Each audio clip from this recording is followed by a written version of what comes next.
Bonjour tout le monde. Merci d'être venu ce matin dans notre petite cave, pleine de merveilles d'ailleurs. Et gros voyage à partir d'une petite cave, c'est intéressant, hein? Là, on va carrément traverser l'Atlantique et partir du côté des ancêtres amérindiens, du côté des hauts plateaux andins. Et c'est notre ami le docteur Tadej Nawrocki qui va nous raconter son périple à travers les Andes durant une bonne quinzaine d'années. 10 ans. Il a tenu une mission là-bas pour venir en aide aux populations au niveau médical. Et il a rencontré à cette occasion de nombreux personnages dont il va nous parler et qui étaient des représentants de la médecine traditionnelle des populations indiennes.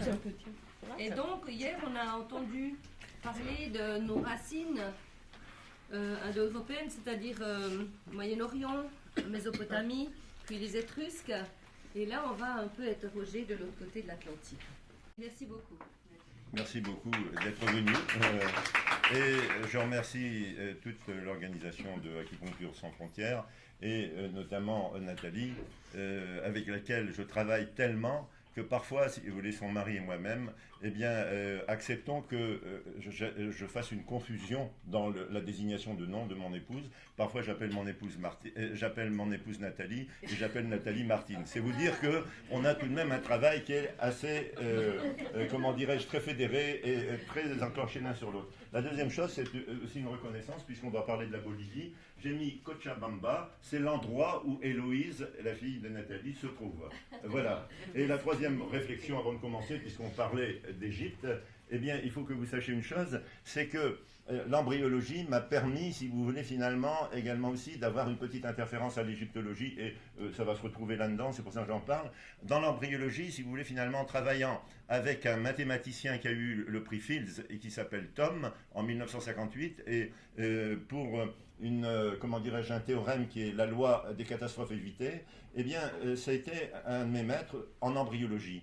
Et c'est avec lui que j'ai appris, parce que ça va nous servir ensuite après, c'est pour ça que je vous dis ça, en embryologie, on a une symétrie pentamétrique. La tête et les 4 membres, ça fait 5, mais toute notre organisation vient du fait qu'on est des échinodermes. Les échinodermes vont donner les chordés, les vertébrés. Les échinodermes, c'est l'étoile de mer. L'étoile de mer est à 5 branches. Et donc, toute l'organisation embryonnaire est à 5 branches. Ainsi, à partir du cellum primitif, c'est-à-dire le niveau de L2, L3, là où il y a l'ombilic, il va y avoir la différenciation en intestin grêle, gros intestin, chacun formé de 5 parties. Il y a 5 parties par coalescence qui vont donner le cœur, il y a 5 lobes pulmonaires, il y a 5 bourgeons maxillaires qui vont donner 5 vésicules cérébrales, qui vont donner 5 plis radiés. Et cette organisation, Thom, qui est remarquable, a montré également aussi que dans toute la sémantique de tous les langages du monde, il y a 5 formes de courbes de droite qui forment l'ensemble de toutes les langues, comment dirais-je. Et donc, pour revenir à l'égyptologie, eh bien, il a retrouvé, et donc un ami à nous qui a fait du rêve éveillé, donc sur la structure et l'évaluation des, comment dirais-je, des symboles du rêve éveillé, il s'est rendu compte que quelle que soit l'origine des gens, quelle que soit leur culture linguistique, etc., ils avaient toujours, si vous voulez, les mêmes symboles, et ces symboles étaient sur les pyramides des hiéroglyphes, d'où un livre qu'il a fait, Les pharaons rêvent toujours. Voilà ce que je voulais vous dire, si vous voulez, comme quoi on peut passer très facilement de l'embryologie à la linguistique, de la linguistique, si vous voulez, finalement, comment dirais-je, à l'anthropologie. Bien. Alors, d'abord, si vous voulez, très rapidement, c'est une anthropologie qui m'est personnelle. C'est-à-dire qu'elle prend fruit, si vous voulez, finalement, avec des outils et toute une instrumentation qui a été la mienne. Et la mienne, si vous voulez, elle est différente des autres, comme la vôtre est différente de la mienne. Alors, très rapidement, il est important, si vous voulez, que je vous donne quelques outillages qui me sont tout à fait habituels. Et pour ça, il faut tout de même que je me situe. Vous savez que maintenant, les chasseurs de tête catégorisent psychologiquement les gens en analysant. C'est ceux qui vont faire, si vous voulez, les comptables. Les contrôlants, c'est les chefs d'entreprise. Les facilitants, c'est ceux qui vont être dans le marketing. Et les promouvants, c'est des gens bordéliques comme moi. Mais qui sont toujours, si vous voulez, allés quelque part rechercher, qui ont une curiosité. Mais comme dit ma femme, un peu, si vous voulez, finalement, différent des autres, puisque la difficulté, c'est de sortir d'un parking ou de rentrer d'un parking, même s'il est à moitié plein, hein, parce que ça ne va pas, puisque c'est simplement, si vous voulez, dans une unité de surface. Alors que quand il y a des volumes, ça va déjà beaucoup mieux. Donc, fort de ça, eh bien, très rapidement, si vous voulez, moi, j'ai eu une démarche vis-à-vis de la médecine qui était assez différente, puisque la première chose, à cause du fait que j'étais promouvant, je me suis retrouvé, si vous voulez, comme un bon Polonais, un paysan de la Vistule, transféré, si vous voulez, finalement dans le nord de la France pour aller aux mines. Eh bien, je me suis retrouvé au fond de la mine et j'ai trouvé ça, si vous voulez, tout à fait agressif. Donc, j'ai recherché les océans. À 15 ans, je suis rentré dans la marine, j'ai fait 6 ans. Et là, j'ai eu la chance de rencontrer des médecins coloniaux qui avaient fait l'Indochine et qui étaient des fins acupuncteurs. Et moi, j'avais une spécialité, si vous voulez, qui était d'électronique. Donc pour moi, ça a été ensuite après un coupé-collé entre la circulation de l'électron et la circulation de l'énergétique chinoise. Donc j'avais 4 ans d'acupuncture quand j'ai passé mon baccalauréat et fait médecine. Donc j'étais déjà un peu formaté, en tout cas très opposé, pas opposé, si peut-être à cette époque-là j'étais très opposé, même très agressif, à tout ce qui était, si vous voulez, Big Pharma, le sacro-saint dogme que tout passe par la biochimie. Ensuite, après ma thèse, j'étais assistant en pédiatrie, je suis revenu en Bretagne où j'étais marié, et là, je suis rentré au laboratoire de cytogénétique et d'embryologie de Brest, et très rapidement, on a ouvert un petit peu nos horizons, si vous voulez, à l'anthropologie, à ce qui ensuite après allait être une comparaison avec la Pachamama en Bolivie et au Pérou, c'est-à-dire la terre nourricière, et effectivement, pendant que je me trouvais, si vous voulez, au laboratoire de génétique et d'anthropologie à Brest, eh bien, en travaillant avec des Suédois de Göteborg, on s'est rendu compte que toute l'importance du champ magnétique terrestre dans le ressourçage ethnique et ethnographique. Pourquoi les gens qui, depuis des générations, habitent et sont nés et se procréent, si vous voulez, se perpétuent dans un endroit géographique donné, ont les mêmes traits du visage. On dit, tiens, c'est un breton, tiens, c'est un ibérique, tiens, c'est un portugais, simplement, si vous voulez, à la forme du visage, à certains critères. Et ces critères, en fait, ne sont pas liés uniquement, et même dans ce cas-là, pas du tout, aux 50% du capital héréditaire du père et de la mère, mais sont liés à la Pachamama, à la terre nourricière, et nous avons réussi à démontrer ça avec ces gens de Göteborg, tout simplement en faisant de la fétoscopie précoce, si vous voulez, entre le 10e et le 15e jour, et le 16e jour embryonnaire sur un isolat breton de la région de Carré, et on s'est rendu compte que le nœud de Hansen, ce nœud de Hansen qui est la première installation volumétrique de l'embryon, qui ensuite allait prendre une forme fusiforme pour donner la direction de la corde dorsale et donc des vertèbres, de la colonne vertébrale. Ce nœud d'Hansen au niveau L2, L3, eh bien, de toute façon, apparaissait normalement au 14e jour. Et chez les Bretons, ça apparaissait au 13e jour. Donc il y avait une influence de la Terre. Cette influence de la Terre, on a été la chercher, si vous voulez, comme preuve, avec Schwirkins, qui était un géophysicien, qui était toujours un géophysicien de Pasadena, au Caltech Institute, et qui a mis en évidence que dans le sol, il y avait des magnétosomes, c'est-à-dire des petites, comment dirais-je, unités magnétiques, et qui, en tout point et en dimension, etc., étaient égales à celle de la ferritine, cette molécule extrêmement importante qui existe chez nous, car vous savez qu'il n'y a pas de vie sans fer, mais la ferritine, c'est aussi un fer poison, c'est-à-dire en dehors des rapports intra- et extracellulaires et, comment dirais-je, liquidiens et tissulaires, eh bien vous avez très très rapidement toutes les pathologies qui sont amenées par ce fer ferrique, car ce fer ferrique va jouer un rôle très très important. En fait, ce fer ferrique, il y a 24 isoferritines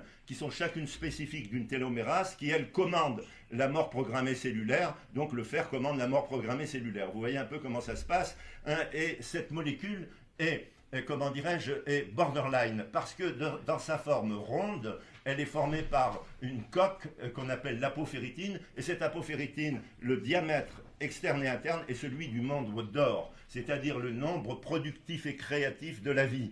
Et finalement, c'est une miniaturisation de l'écorce terrestre. Donc, tout notre bagage de ferritine, eh bien, dans un endroit donné, subit le champ magnétique terrestre, plus, si vous voulez, le champ électromagnétique lié, si vous voulez, finalement par la main de l'homme, et donc va automatiquement ressourcer la participation ethnique, parce qu'à partir du ventre, on comprend très bien, si vous voulez, la forme du visage, de cette façon-là.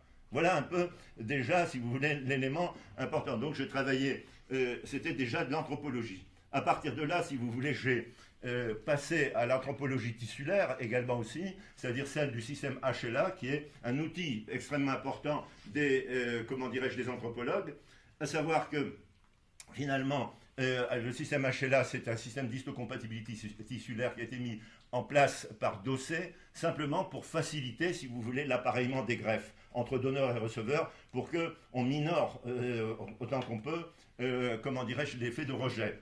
Et puis, très rapidement, on s'est rendu compte que c'était un outil qui était fantastique pour apprécier la différence qui existait, si vous voulez, entre la carte tissulaire, qui est formée de 10 sous-groupes qu'on appelle des allèles, de A, de B, de CW, de DR, de DQ, et qui permettait, si vous voulez, de catégoriser quelqu'un, et même d'apprécier la différence que des jumeaux vrais ne sont pas tout à fait pareils sur le plan tissulaire, des sous-groupes, puisque certains peuvent mourir d'un cancer et d'autres pas, entre des jumeaux. Donc c'était vraiment un outil extrêmement important. C'est comme ça qu'on a déjà en anthropologie, on s'est rendu compte que HLA-B27, celui que tout le monde connaît de la spondylarthrite ankylosante, eh bien, était très très important dans l'hémisphère nord et descendait, n'était inexistant dans l'hémisphère sud. HLA-DR2, qui est celui, si vous voulez, des gens du nord, comment dirais-je, des Scandinaves, eh bien, était à ce HLA-DR2, eh bien, il y avait beaucoup de sclérose en plaques.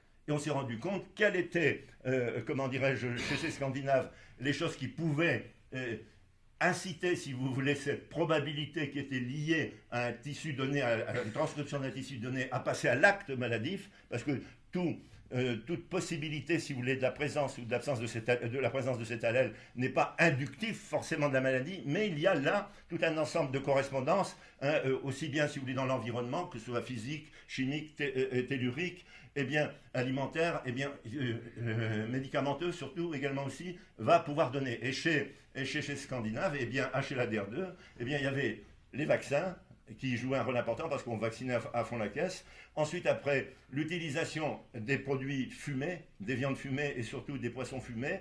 Et le nitrosamine, c'est un clastogène, cassait et fragilisait les chromosomes, y compris là, au niveau du chromosome 6, dans la partie moyenne, où il y avait l'inscription du système HLA. Et puis ensuite, après, l'autre fait, c'est un fait physique, l'utilisation du sonar. Vous voyez donc comment on arrive en anthropologie, avec 2 ou 3 outils, à gérer un petit peu, si vous voulez, des conditions et dire, bah tiens, si on enlève ça, on a déjà une action prédictive chez les gens qui ont ce tempérament-là. Ainsi, par exemple, en Bretagne, il y a vous savez très bien que chez les Bretons, il y a beaucoup d'hémochromatose. C'est ce stockage excessif de fer. Vous comprenez que je me suis bien intéressé au fer parce qu'il y avait des tas de situations, si vous voulez, qui nous ramenaient à cette ferritine. Et cette hémochromatose, elle est liée, si vous voulez, à certains allèles HLA qu'on appelle HLA A2, qu'on appelle HLA A3, B7, B14, DR2, DR6. Et la présence plus ou moins importante de ça faisait qu'on avait une déstabilisation et une sortie de maladies beaucoup plus importante. C'est comme ça que les maladies auto-immunes sont 3 fois plus importantes en Bretagne que dans le reste de la France. Mais le fer, cette molécule de ferritine ronde, dans cet aspect ronde, et qui est à peu près symboliquement identique à celle de l'ovule, eh bien, est déjà la potentialité de la vie. Il n'y a pas de vie sans fer. Et je vous signale que c'est la ferritine qui se trouve dans le liquide amniotique, et j'ai appris ça donc avec Tom, qui faisait les sutures. Et si vous aviez trop de ferritine ou pas assez, eh bien vous pouviez avoir un bec de lièvre. Ce n'est pas des gènes OX de l'intérieur, mais c'est des problèmes de tension de surface superficielle, c'est-à-dire des conditions qui sont des conditions physiques, dans, comment dirais-je, un embryon qui est immergé dans des conditions dans l'eau, qui déterminait la présence et le contact et les sutures embryonnaires. Donc vous voyez, c'est tout de même assez important comme intérêt de cette molécule de fer.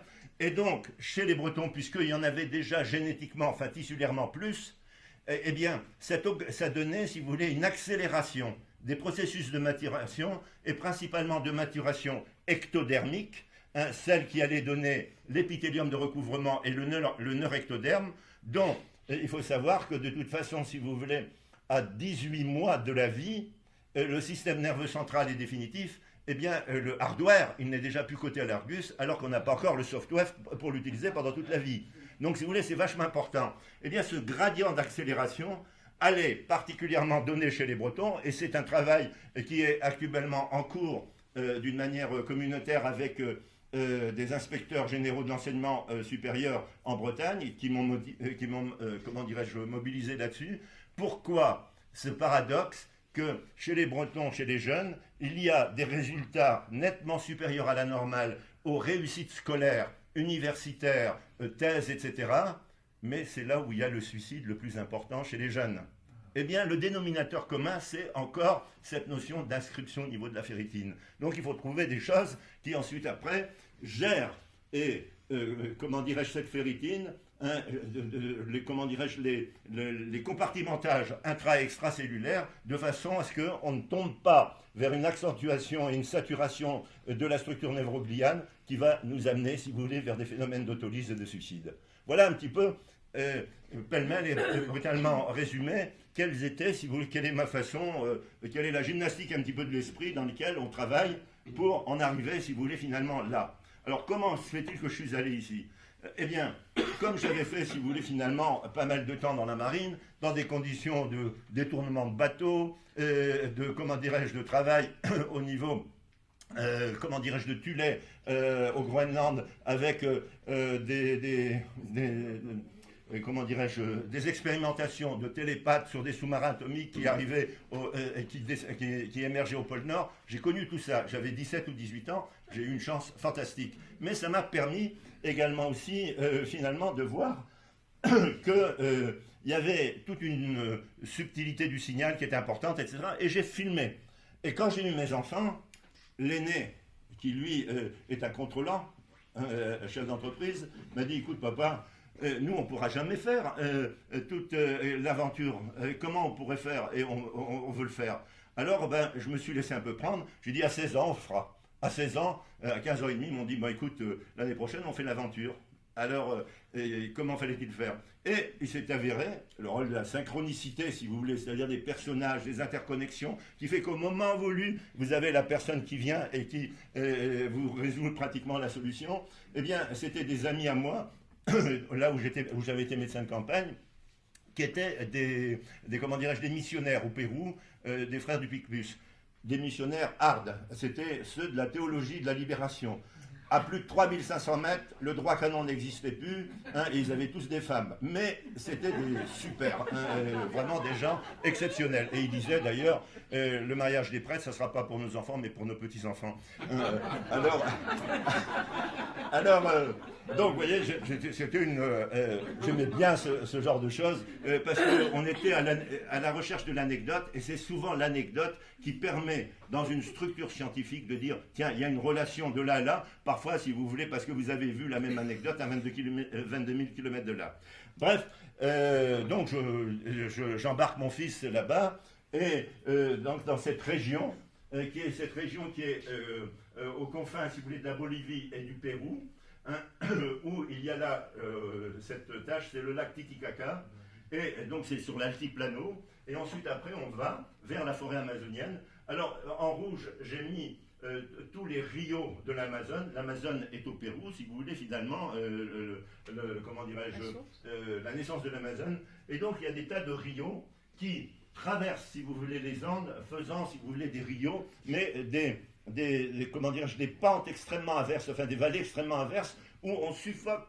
J'avais l'impression, moi, de me retrouver dans la situation quand j'étais marin, et que on mettait le bateau en carénage à sec, et quand vous êtes, si vous voulez, tout microbe, tout minuscule, par rapport, si vous voulez, à la masse du bateau, ça me donnait, si vous voulez, un côté un peu claustrophobique. Eh bien, là, j'avais cette impression-là. Et je me souviens on voulait aller donc dans cette région, et on passe par un des rios qui est un des plus importants, hein, qu'on appelle le Cuyo Cuyo. Et là, les femmes avaient quelque chose de fantastique. Eh bien, elles avaient sur leur chapeau des couronnes d'amaryllis. Et elles changeaient tous les 2 jours ces couronnes d'amaryllis, tellement elles étaient astreintes à prendre ça. Et puis, il s'est avéré que mon fils, donc qui était avec moi, et puis s'était coupé le doigt assez profondément. Donc, je lui ai fait, si vous voulez, une suture avec des bons plairs Donati, etc. C'était le matin. Et le soir, il me dit, t'as vu, papa, ça saigne encore. C'est-à-dire qu'il y avait, à cet endroit, des troubles de coagulation extrêmement importants. Du coup, j'ai fait la relation de cause à effet avec cet amaryllis, parce que je me suis rendu compte que c'était les femmes qui étaient en période d'activité génitale. Donc, j'ai convoqué toutes les femmes qui avaient des règles, je leur ai fait enlever leur chapeau, et puis là, les règles, c'était des ménométroragies. Vraiment, elles saignaient. Donc, il y avait un principe actif qui part sous forme d'endorphine, sous forme de petites particules, etc.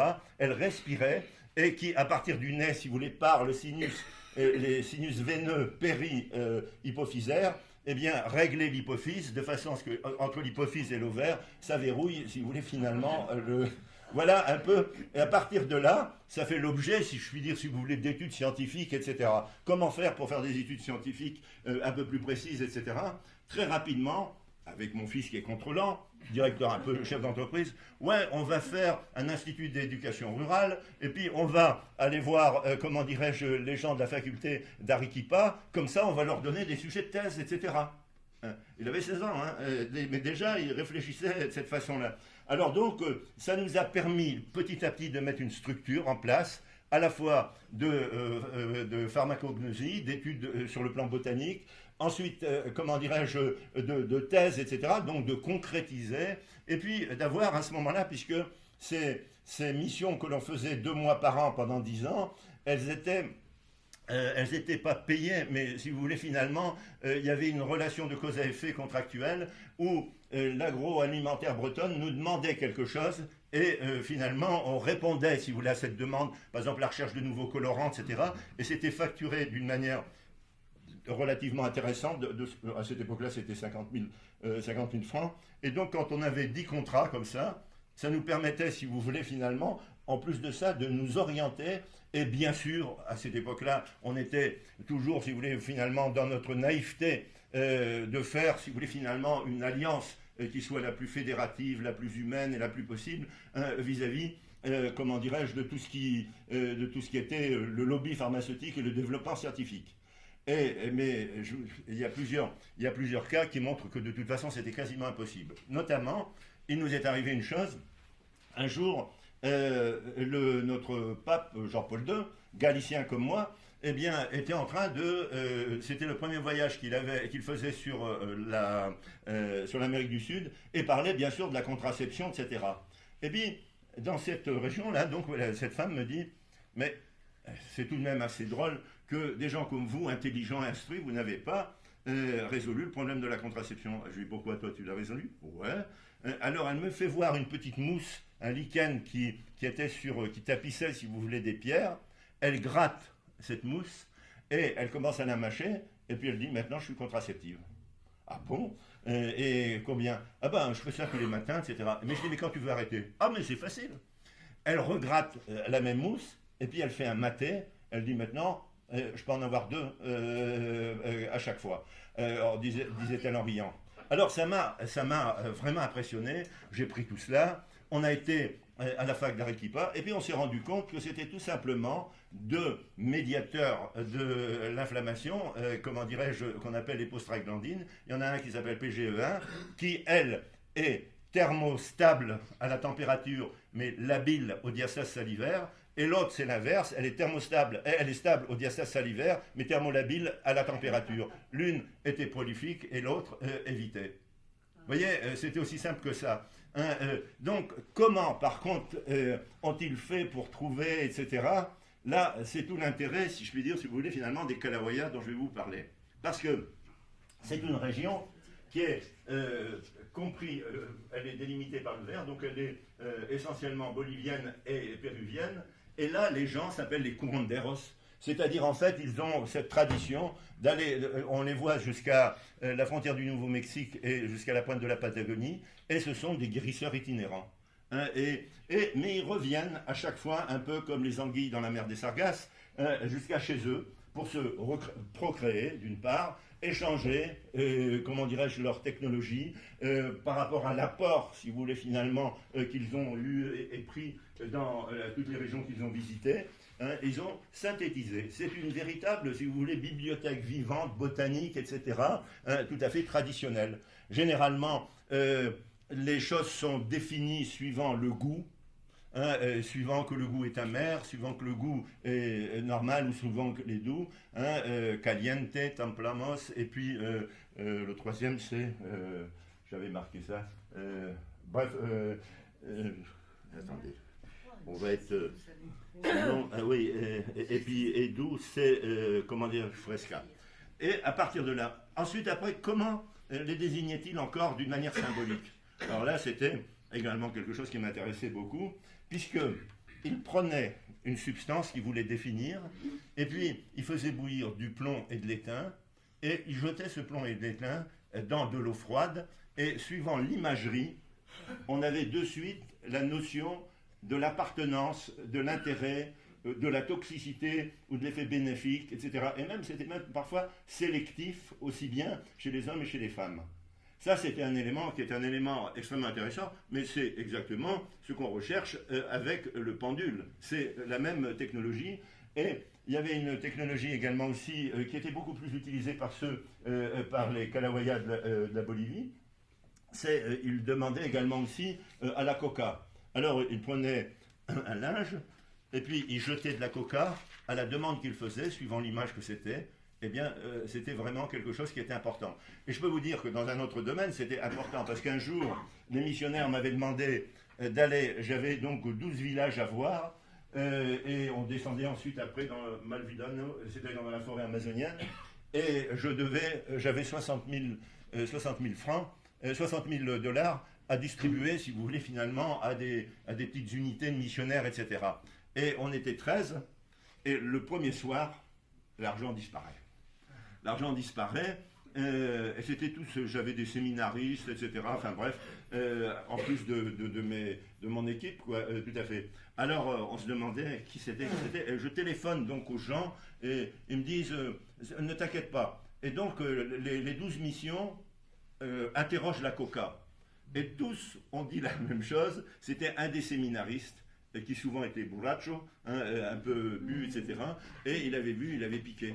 Alors donc je l'ai pris le lendemain, puis je lui ai dit que de toute façon, si non seulement il voulait être séminariste, mais s'il voulait être prêtre, et puis on comptait sur lui pour peut-être être vicaire général, et peut-être évêque, et peut-être, comment dirais-je, archevêque, et peut-être le premier pape, comment dirais-je, sud-américain, il fallait tout de même qu'il ait un comportement exemplaire. Et le lendemain, le soir même, l'argent était rentré. C'est vous dire que c'était intéressant. Donc petit à petit, toute la concentration de mon travail s'est faite sur ces Indiens Kalawayas.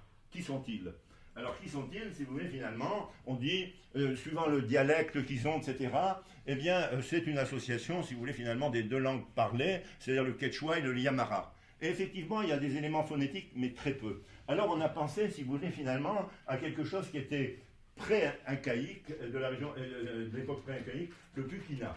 Le Pukina, bon, c'était, effectivement, il y avait des notions qui étaient importantes. Mais, chose curieuse, comment dirais-je, il y avait parfois, si vous voulez, des appellations vernaculaires, c'est-à-dire d'origine, comme des idiomes, qui n'appartenait absolument pas à aucun des dialectes d'Amérique du Sud.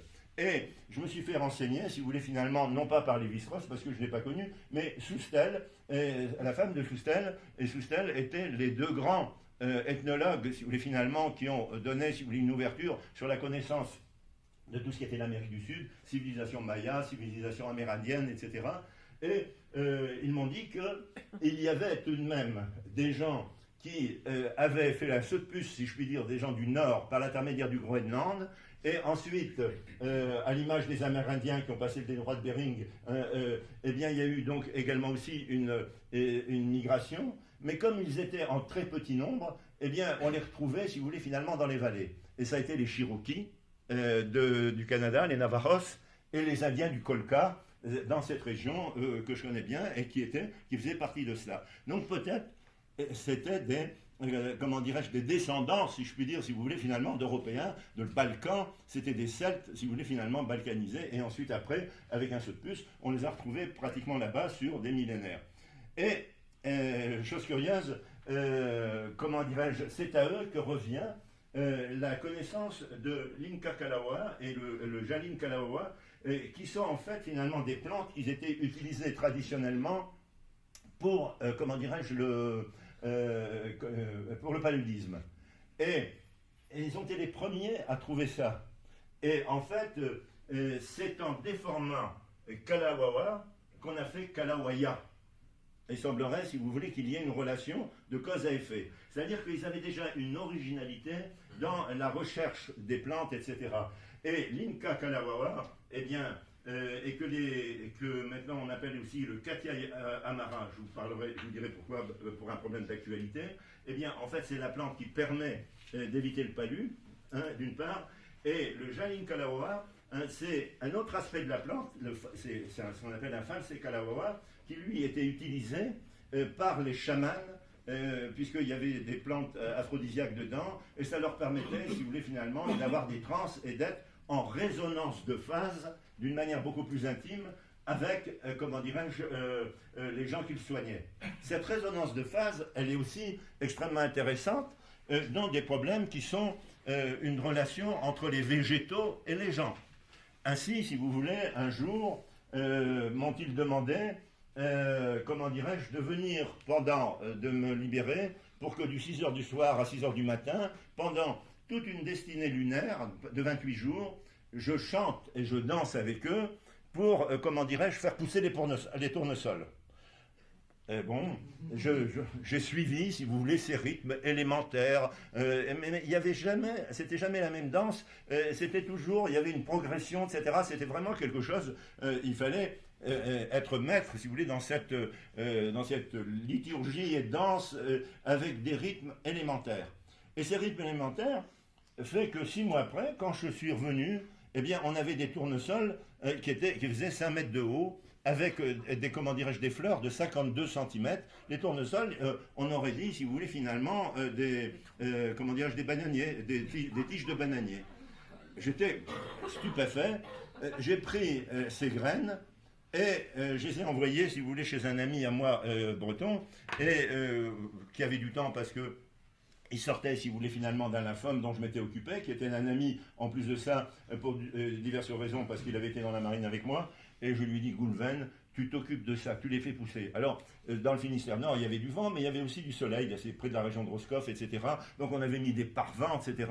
Et tous les jours, il me téléphonait, puis il me disait, ça a encore augmenté de 20 cm, ça a encore augmenté de 25 cm, 23 cm, 22 cm et demi, il était d'une précision, hein, c'était un analysant, hein, il était radio dans la marine. Alors donc, finalement, on est tombé sur 4 mètres 10. 4 mètres 10 avec des fleurs de 37 cm. J'ai pris les graines et je lui ai dit, tu les fais pousser. L'année d'après, on a eu des rikiki, si vous voulez, de 1 mètre 15. Ça veut dire que les rythmes et la cohérence de ces rythmes, si vous voulez, la résonance, eh bien, jouaient. Alors donc, dans le laboratoire de cytogénétique, on a commencé donc à faire de la cytogénétique, voir les chromosomes, etc. et le développement chromosomique, si vous voulez, dans une unité de temps. Et on s'est rendu compte qu'en fonction des rythmes élémentaires, eh bien, le déplissage des 2 branches principales de l'ADN se faisait plus vite. La cassure, le côté du zippage, vous savez, de l'ADN, pardon, je vais vous expliquer ça. L'ADN, au niveau de la région télomérique, c'est-à-dire la région terminale, quand une cellule mère va donner 2 cellules filles, eh bien, elle libère les 2 branches de son ADN. Hein, vous avez 2 morceaux. Il y a un morceau ici qu'on appelle la branche ancestrale qui, par l'intermédiaire d'une enzyme qui s'appelle l'ADN polymérase ADN dépendante, eh bien, elle se recombine de suite et vous avez l'ADN pour une des cellules filles. Mais pour l'autre, eh bien, il faut des petits ARN amorceurs. Je vous signale que ces ARN amorceurs sont fabriqués exclusivement par le pancréas. D'où la notion acupuncturale, tu viens de la terre et tu repars à la terre. c'est l'élément pancréas, là où le cabot s'organise, qui est déjà visible ici. Vous voyez comment on peut faire des travelling, hein, monsieur, c'est de votre métier. Eh bien, entre l'anthropologie, entre l'acupuncture, entre la cytogénétique. Et quand ces ARN sont là, en phase d'ADN, il faut qu'ils soient transformés en ADN. À ce moment-là, vous avez une enzyme qu'on appelle la télomérase, hein, qui est connue, qui est une enzyme vedette. La télomérase, c'est une TR, c'est-à-dire une transcriptase réverse, qui renverse l'ARN en ADN et qui va donner la deuxième branche. Hein. Eh bien, là, tout ça, on peut le chronométrer, et suivant des rythmes élémentaires, eh bien ça se fait beaucoup mieux dans une unité de temps. Donc, la danse, ces rythmes élémentaires du sous-sol, etc., sont fondamentaux également dans l'expression et dans la pérennité de l'individu, si vous voulez, du vivant, au niveau de son ADN. Vous voyez, donc ça, déjà, j'ai appris ça avec ces gens-là. Toujours parce que j'avais ce souci de plus c'était improbable, plus c'était anecdotique, et plus il fallait trouver une trame scientifique, que ce soit par la biologie moléculaire, par la génétique des populations, par le système HLA, par, comment dirais-je, parfois aussi dans d'autres domaines d'application, tels que la cancérologie, etc., et la géophysique. Donc voilà encore, si vous voulez, un élément qui était un élément extrêmement intéressant, qui m'a permis aussi d'avancer dans ce domaine-là.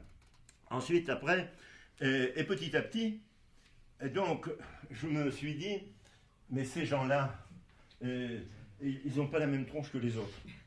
Les Amérindiens sont petits, trapus, etc.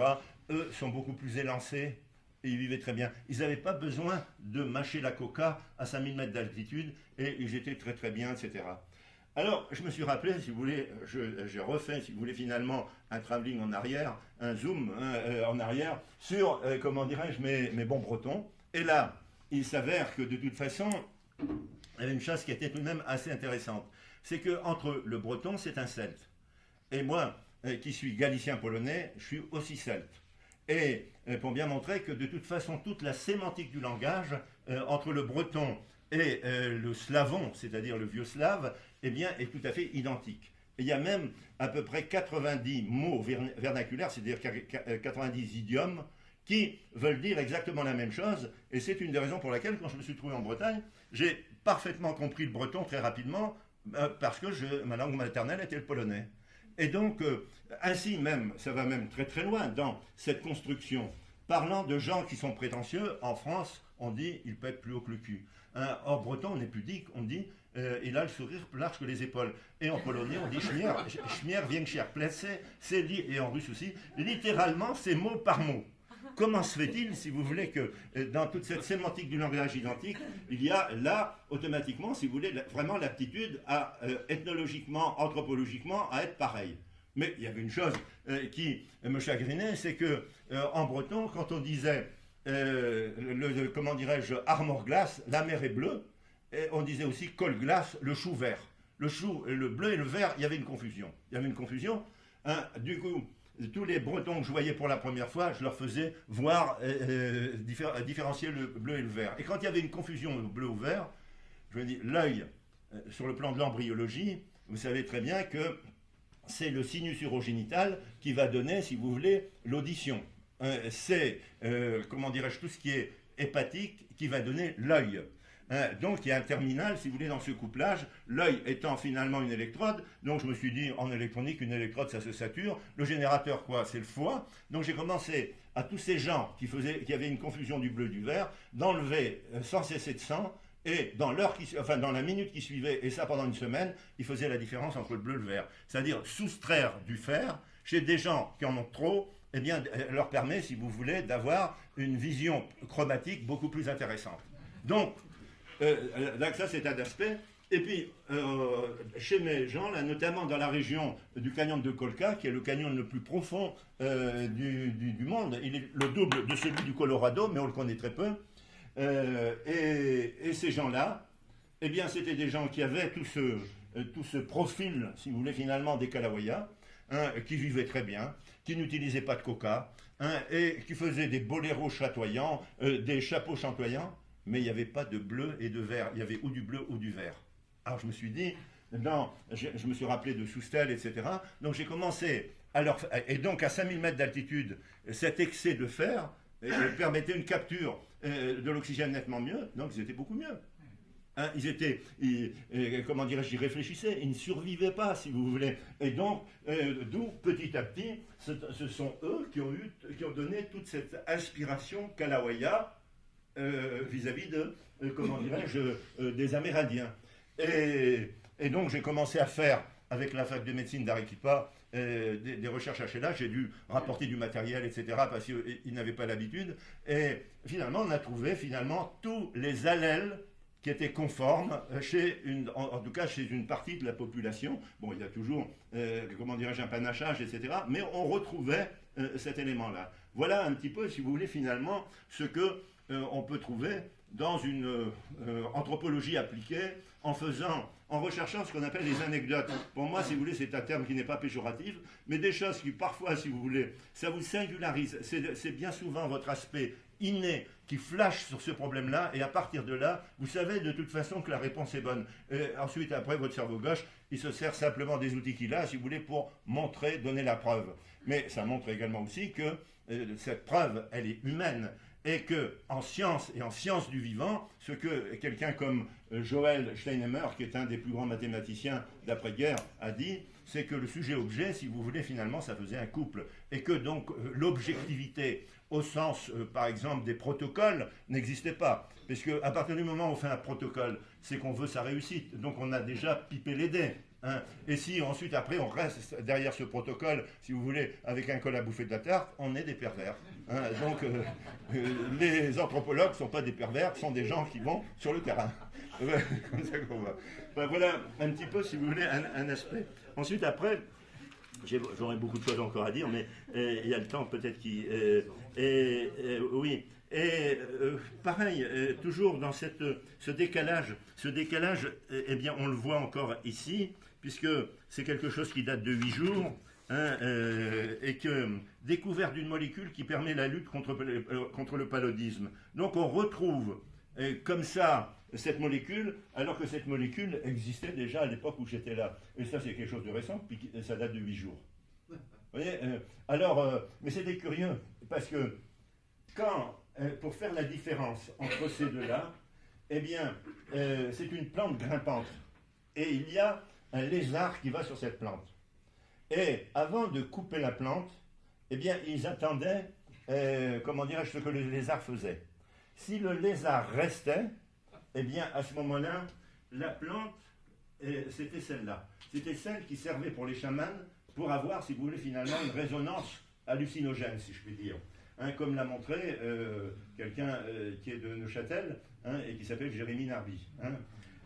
Et si, comment dirais-je, le lézard partait, à ce moment-là, la plante était considérée, si vous voulez, directement contre le palu.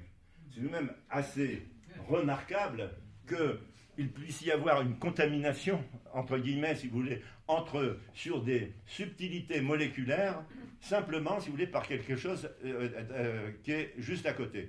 Mais maintenant, on a fait, si vous voulez, cette interréaction entre le vivant, le végétal et l'animal et l'humain, on sait très bien, et on a des marqueurs pour ça. Vous savez très bien que de toute façon, il suffit d'avoir un chien, et puis de rechercher par voie salivaire l'ocytocine chez le chien et chez l'homme, qui sont à un niveau tout à fait normal, hein, et puis pendant une demi-heure, le maître caresse le chien, lui donne des choses gentilles, des friandises et tout, et on refait l'ocytocine. L'ocytocine est au plafond, aussi bien chez le maître que chez le chien. Pourtant, il n'y a pas eu de communication. Ça signifie bien qu'il y a une subtilité d'un signal sur lequel j'ai passé ma vie, si vous voulez, à travailler, et à l'heure actuelle, on est tout à fait d'accord là-dessus. Si vous voulez, sur le plan scientifique, dans les travaux, si vous voulez, que l'on fait en biologie moléculaire, sur les problèmes des interconnexions, etc. Donc, ça permet de dire que ça, c'est tout à fait valable. Une autre chose également aussi que j'ai appris là-bas, comment dirais-je, en matière de bouche. La bouche, c'est quelque chose de fantastique. Pour moi, si vous voulez, finalement, il n'y a qu'à regarder les versets du Coran, il y a une sourate qui dit « Si tu es malade, ouvre la bouche, tu trouveras la solution ». Et effectivement, tout est inscrit dans la bouche, puisque dans la bouche, il y a les récepteurs des 3 feuillets de l'embryon. dans la bouche, si vous voulez, finalement, tout l'aspect mésenchymateux est lié, comment dirais-je, à la muqueuse gingivale. Et ma femme qui était dentiste, elle voyait déjà simplement en palpant la texture de cette muqueuse gingivale et la coloration, voyant eh bien, s'il y avait un syndrome lymphoprolifératif qui allait venir dans les mois qui suivaient.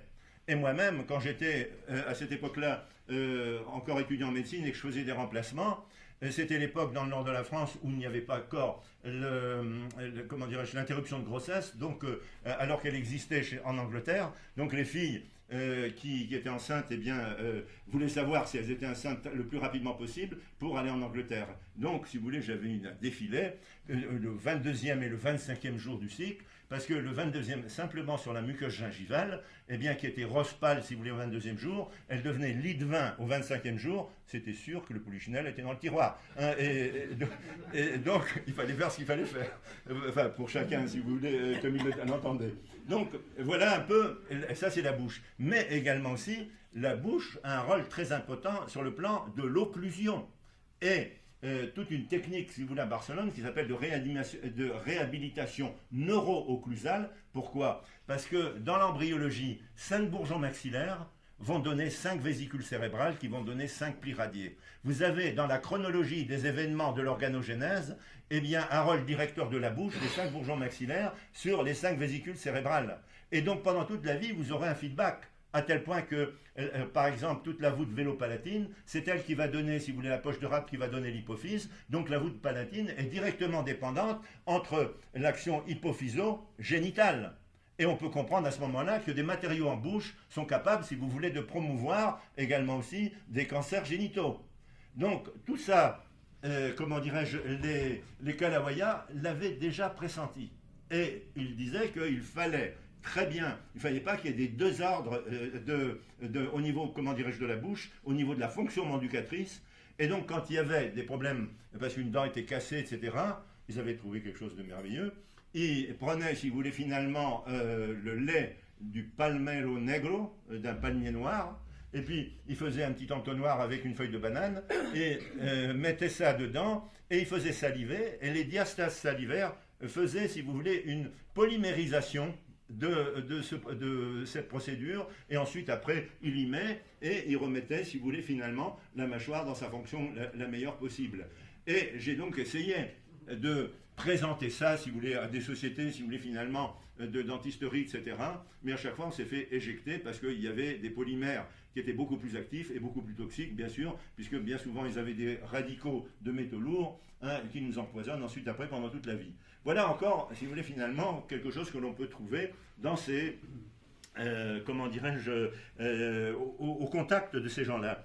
Et puis, la dernière chose qui est beaucoup plus acupuncturale, dont je voulais parler également aussi, mais aussi au travers de la bouche également aussi, c'est l'approche, si vous voulez, des maladies.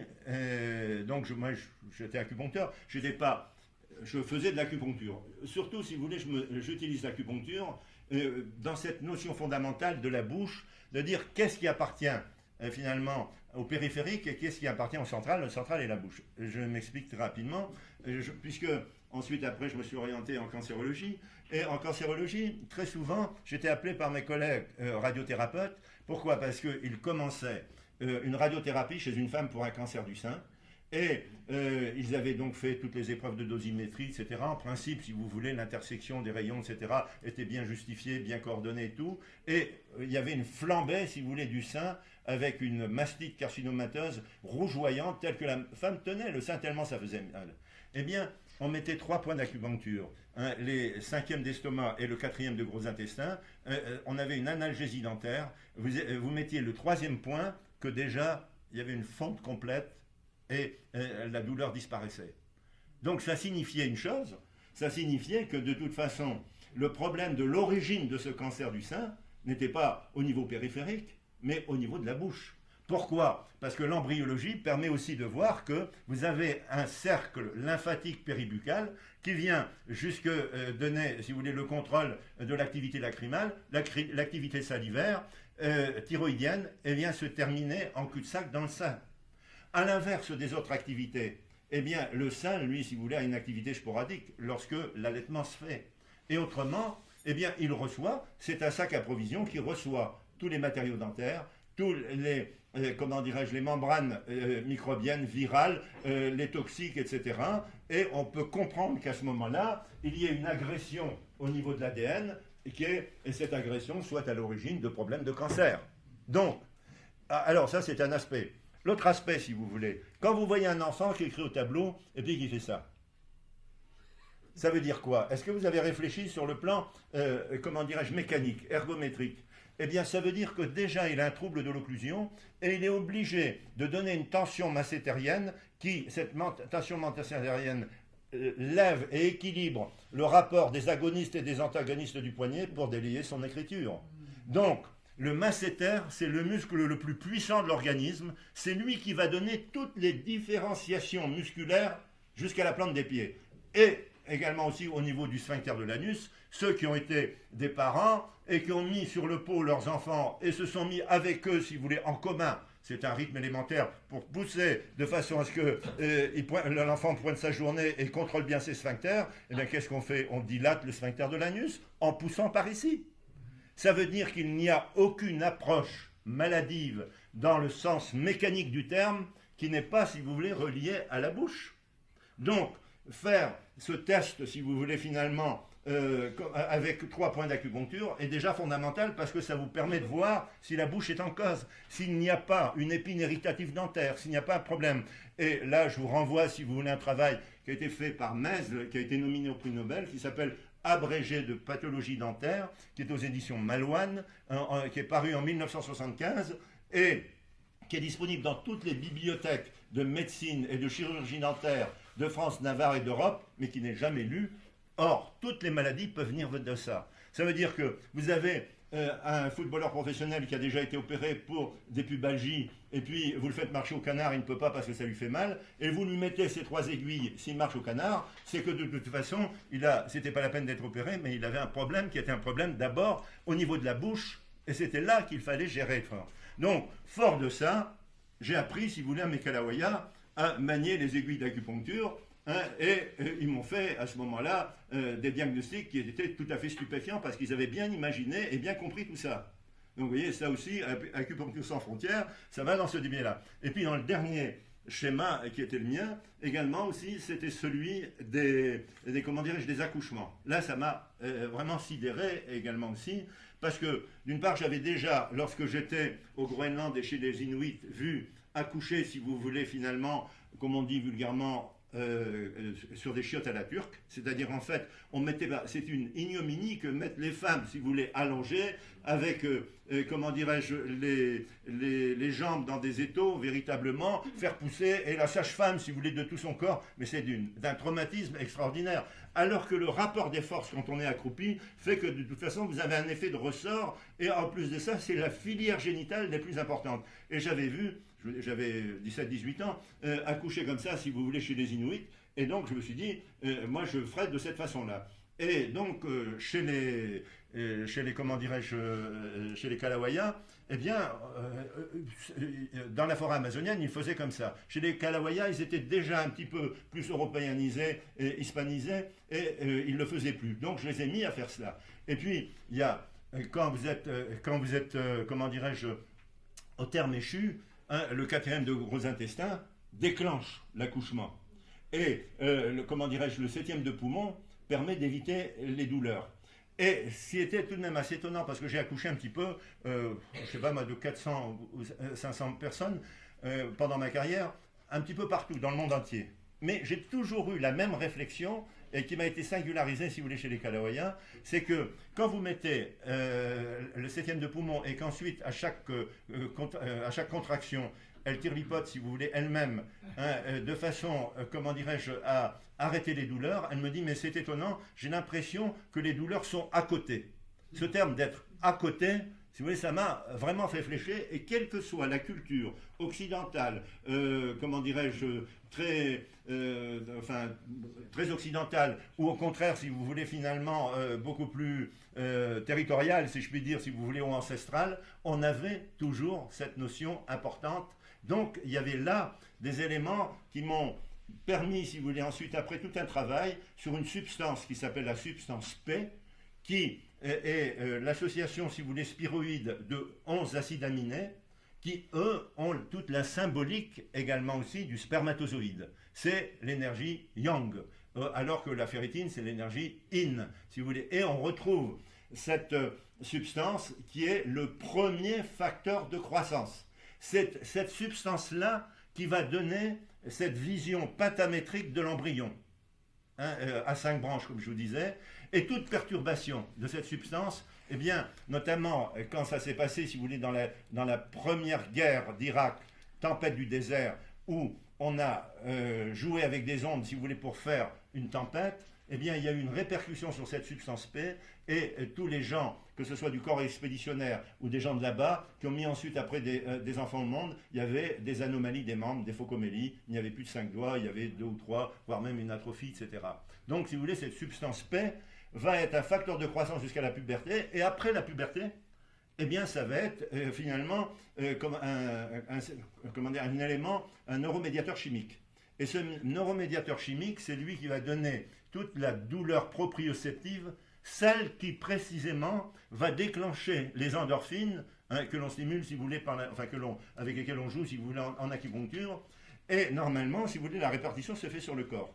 Mais si votre mâchoire ne fonctionne pas bien, c'est-à-dire sur l'ouverture et la fermeture de la mâchoire, vous avez un contact et une prématurité d'un côté, à ce moment-là, vous allez exceller de telle sorte que tous les récepteurs à la substance P vont être stimulés du côté où il y a ce contact, et de l'autre côté, ça va être, les endorphines qui vont réagir. Donc, vous allez être écrouilli à partir de l'articulation, aussi bien au niveau de la région sus-articulaire que sous-articulaire, aussi bien viscérale et squelettique. Eh bien, j'ai donc appris ça à mes Kalawaya, et ça a été fantastique, et il y a des tas de diagnostics qui m'ont fait avec quelques points d'acupuncture, et dans l'accouchement. Et pendant l'accouchement, ça allait très très bien. Notre base arrière, un petit peu, si vous voulez, ça s'appelait Ayawiviri, et Ayawiviri est égal du stage de Puno et de Cusco. Alors c'était à cette époque-là le train le plus haut du monde, et il y avait des tas de touristes qui étaient là, et Ayaviri était connu parce que on mangeait le cochon d'Inde, le couillon, hein, et donc il faisait griller d'une manière extrêmement importante, et le train arrêtait pendant 1h30, et pour faire du business avec ça. Et puis moi j'avais dit, j'étais avec les enfants, je voudrais aller sur le Machu Picchu, et il y avait 3 accouchements à faire. Écoutez, j'ai vu cette chose extraordinaire, sur le tarmac, les femmes étaient accroupies, parce qu'elles ne voulaient pas que je parte tant que les accouchements n'étaient pas faits. Donc, le train était arrêté, les gens mangeaient du couillon, et puis il y avait les 3 femmes qui étaient là, et juste, donc on avait mis les aiguilles d'acupuncture, et puis quand elles accouchaient, les gens tapaient, c'était Tadeo numéro, je ne sais plus quoi, parce qu'ils donnaient mon nom, et donc j'ai accouché sur le tarmac les 3 personnes, j'ai eu le temps de me laver les mains, allez, le train est parti avec moi. Voilà, un petit peu tout ce que j'avais à vous dire, comme ça, pêle-mêle, sur, le Pérou. Si vous avez des questions, on pourrait faire des questions-réponses.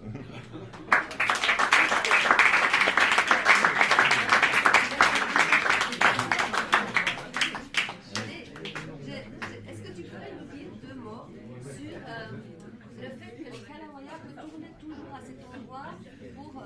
oui. Alors, ça m'a fait penser que j'ai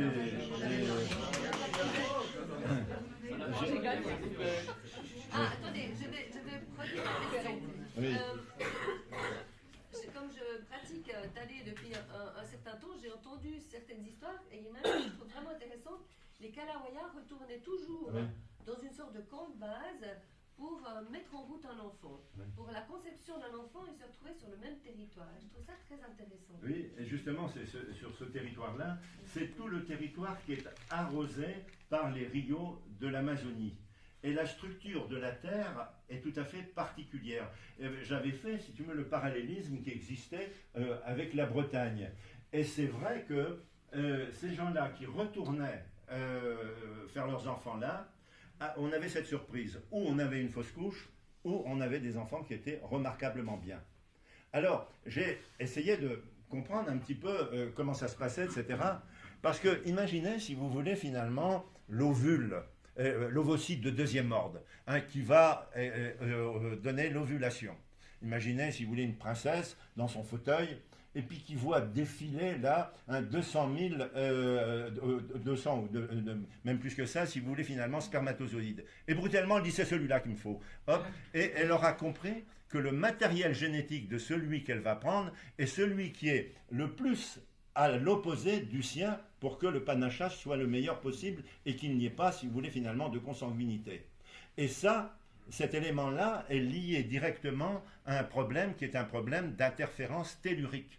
Il y a des endroits où j'ai déjà, je pourrais vous reparler de ça, eh bien, vous aurez à chaque fois une aberration. Eh bien, eux, probablement peut-être parce que leur nature celte, et on faisait déjà ça, et peut-être, si vous voulez, intuitive, eh bien, ils se sont tous concentrés à ce niveau-là, et ils avaient compris que c'était à ce niveau, comme les anguilles dans la même des sargasses, eh bien, ou que, comment dirais-je, les saumons qui remontaient les rivières, eh bien, il fallait, et maintenant, on sait, maintenant, parce que ce sont des protéines qu'on appelle des cryptogrammes, qui permettent de donner l'orientation électromagnétique par rapport, si tu mets, un territoire.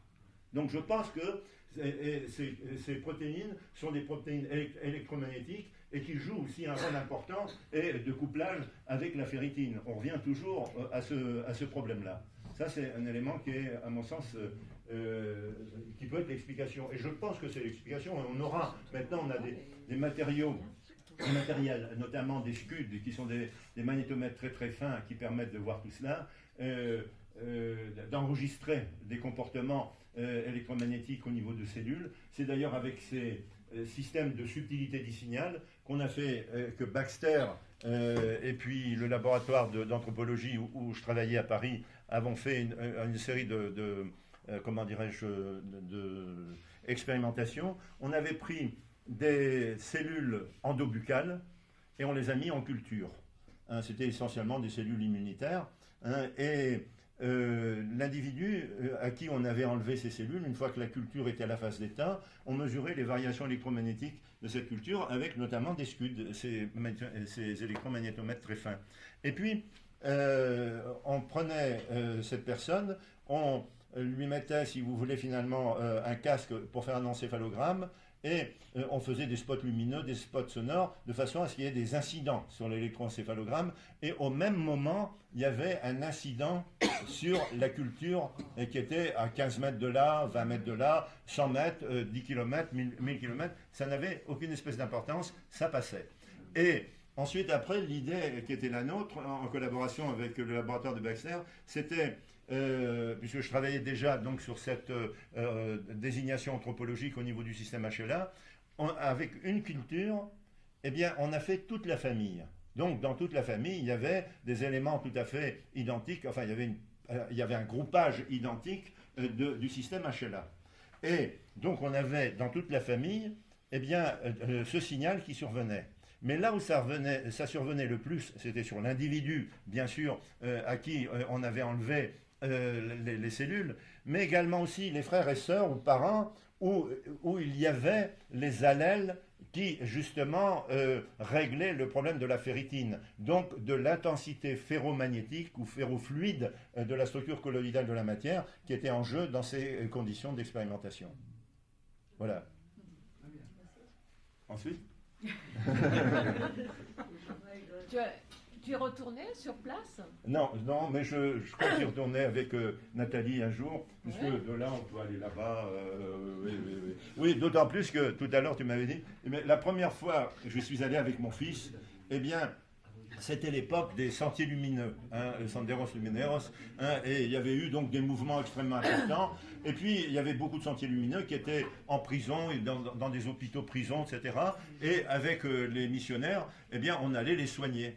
Et on s'était fait mal voir par les métayers, c'est-à-dire non pas les propriétaires d'hacienda, parce qu'ils étaient bien souvent à l'étranger, en Amérique du Nord, etc., mais ceux qui réellement travaillaient et qui avaient la chefferie, les métayers, qui avaient fait une espèce de milice d'extrême droite.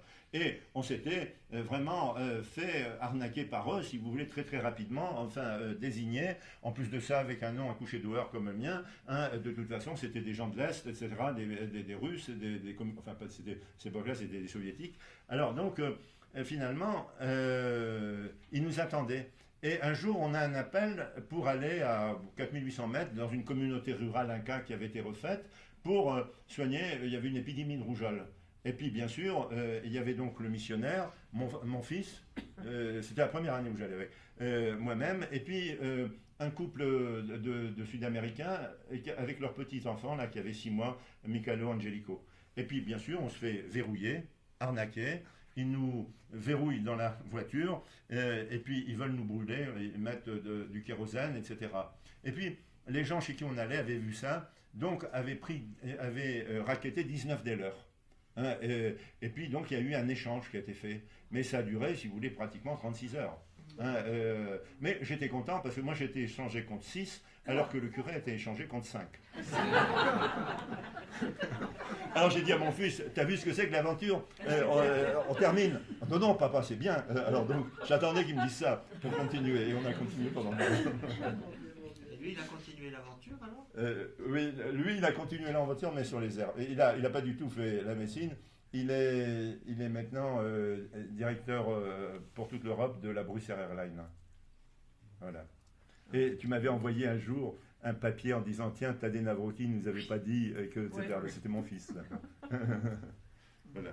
Et puis toutes les plantes là dont Oui. on a parlé. Alors là, je voulais, parce que ça c'était important, Ouais. toutes ces plantes, eh bien, j'ai complètement oublié, parce que rien n'aurait été possible si j'avais pas profité des travaux d'un gars qui s'appelle Giraud, qui était directeur de recherche du CNRS, qui est décédé en 1973, et qui, aux éditions de l'Orstom, a fait, donc sa thèse a été éditée, où il y a le recueil de la liste de 300 plantes avec les noms vernaculaires, les noms quechua, les noms yamara, les noms espagnols, les noms latins et certains en français. Et il s'est usé, et il est mort d'un infarctus du myocarde. Là. Mais c'est non seulement donc pour les comment dirais-je pour les plantes, mais également aussi pour des amulettes, etc. Il y avait souvent des amulettes octogonales. Or, le problème de l'octogone, c'est le problème de tous les métamatériaux, y compris le quartz. Donc, dans toutes ces subtilités du signal, etc., eh bien, il y avait là déjà quelque chose qui méritait certainement une étude, etc. Si j'avais le temps, je serais certainement reparti avec des gens, enfin, certains de ceux des équipes que j'ai fréquentées, si vous voulez, qui techniquement pourraient peut-être m'aider, si vous voulez, aller plus en avant. Mais je pense que moi, j'ai l'intime conviction, avec, dans des domaines tout à fait parcellaires, une explication scientifique. Ça me suffit. Pour le restant, ensuite, après, je suis bien en apaisance de face avec eux. Et je tiens à l'être, si vous voulez, beaucoup plus qu'avec la science, telle qu'elle est faite. Voilà. Il y a d'autres questions? Giraud. G-I-R-O-L. Oui, Girol. A-U-L-T. Attendez. C'est une thèse. Ah non, G-I-R-A-U-L-T. J'ai pas dit ça. G-I-R-A-U-L-T. Excusez-moi.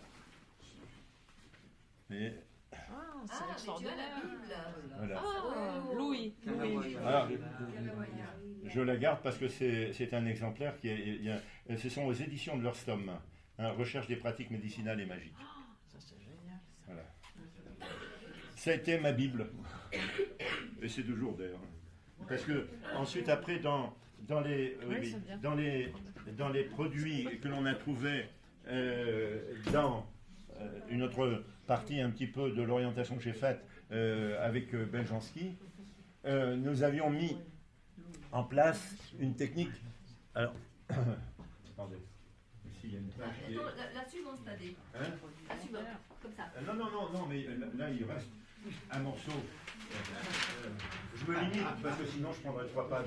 Alors, mais le problème de la cancérogénèse, hein, on parle de mutation, etc., avec le test de Hams et tout ça. Tout ça, c'est très compliqué et c'est très parcellaire.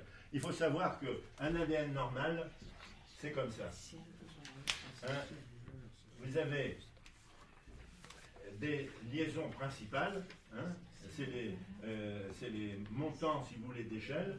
Vous avez les barreaux de l'échelle qui sont les liaisons secondaires, qui sont des liaisons covalentes et électrostatiques. Et puis, quand vous voyez un chromosome, il est pelotonné. Le pelotonné, c'est des histones, ce sont les liaisons tertiaires. Qu'est-ce qui se passe? Quand vous avez une agression, qu'elle soit physique ou chimique, eh bien, elle va, dans un premier temps, casser les liaisons secondaires. Et à ce moment-là, vous allez avoir une relaxation de l'ADN. Et donc, vous allez avoir ici des cassures. Et dans ces cassures vont se profiler ou des molécules endogènes, telles que par exemple un excès hormonal, ou des molécules exogènes, des métaux lourds, des produits chimiques, des produits alimentaires, etc., et vont à ce moment-là augmenter encore cette relaxation pour qu'il y ait des cassures. Voilà, là vous avez une cassure. Tout le problème de la cancérogénèse est lié à ça. Il faut savoir que voilà ce que c'est. Et finalement, le cancer c'est simple, puisqu'il y a l'initiation, c'est des liaisons, des cassures, des liaisons secondaires. Et si dans la nature, il y avait des substances qui fassent molécules verrou, c'est-à-dire qui viennent ici, et qui arrêtent ce côté élongation et largage, et à ce moment-là, ça permet à des mécanismes de réparage, de réparer cela, d'exciser et de réparer.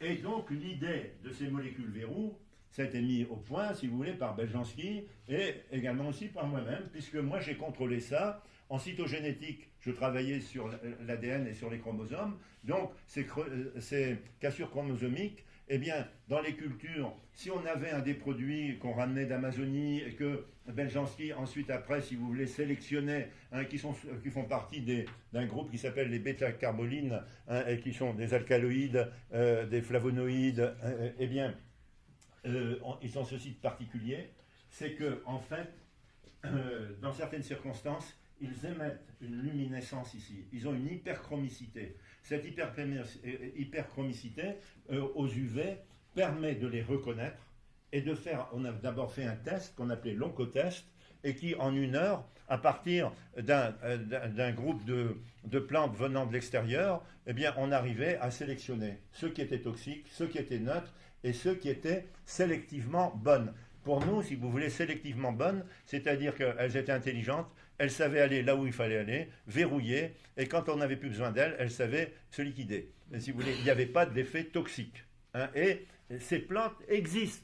Il y en a seulement, ce sont des plantes, si vous voulez, finalement, qui ne sont pas liées au génie de l'homme. Ou quand l'homme veut faire un peu, si vous voulez, mieux que Dieu, hein, il fait des molécules nouvelles, et ensuite, après, on a des emmerdements 25 ans après.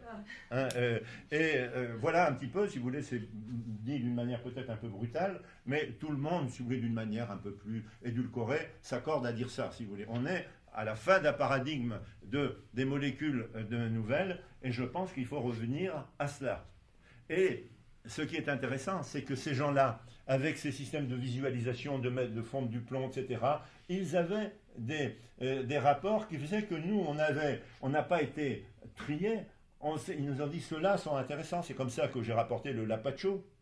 Hein, comment dirais-je, le Pundia avec l'Aliempo, etc. Ce sont tous des choses qu'on a récupérées, etc. Mais quand on se pointait, parce que je travaillais, j'avais déjà quelques contrats dans l'industrie pharmaceutique, et avec tout de même des gens qui étaient bien. C'était un groupe qui s'appelait Debat, qui étaient vraiment des gens très bien. Mais qu'on se pointait, si vous voulez, alors j'avais moins pris l'initiative de signer des contrats, si vous voulez, avec ces gens là-bas, qui avaient un sourire un petit peu amusé, quoi, si vous voulez, ils ne comprenaient pas pourquoi il fallait des signatures, hein, quand on était à Miami. Mais je leur disais, les gens en France ne connaissent pas et je veux que ça soit du dur, etc. Et puis finalement, ça n'intéressait personne. Parce que le problème, par exemple, le produit, ce petit lichen dont je vous avais parlé, qui était contraceptif et prolifique, j'étais tout content, je l'ai ramené, si vous voulez, à la fac, etc. Pas à la fac, mais dans ce laboratoire. Ils m'ont dit, mais ne faites pas chier. Comment dirais-je, le paquet de pilules, ça valait à cette époque-là, si vous voulez, 7 centimes, hein, et ça se vendait 20 ou 30 francs. Eh bien, on ne va pas s'emmerder à refaire toute une étude qui va durer pendant 4 ou 5 ans. Voilà, on en est là, et ça a été aussi, si vous voulez, finalement, à l'origine de gros déboires, si je puis dire, si vous voulez, finalement, et même dans des problèmes de phytothérapie, c'est pas parce qu'on ne connaît pas assez, mais avec ces techniques-là, on en connaît trop, et on gêne à ce moment-là, parce qu'on donne des arguments qui sont des arguments avec une terminologie et qui soit aussi scientifique que la leur, hein, puisque de toute façon, elle vient de chez eux, hein, et même un petit peu plus adaptée, dans son originalité en tout cas. Et donc, il y a toujours, si vous voulez, finalement, une contradiction qui, un petit peu, me suit, et dont Nathalie est au courant, par mes interréactions avec le côté scolastique des conseils de l'ordre, etc., des situations qui vont jusqu'en Conseil d'État ou en tribunal européen. Mais bon, telle est la vie, quoi. Ça me fait un peu rire parfois, mais si ce n'est que il y a une prise en charge qui parfois pécuniaire me fait moins rire, mais autrement, bon, c'est comme ça. C'est la vie. Bon, Je suis en bonne merci. santé. Merci beaucoup.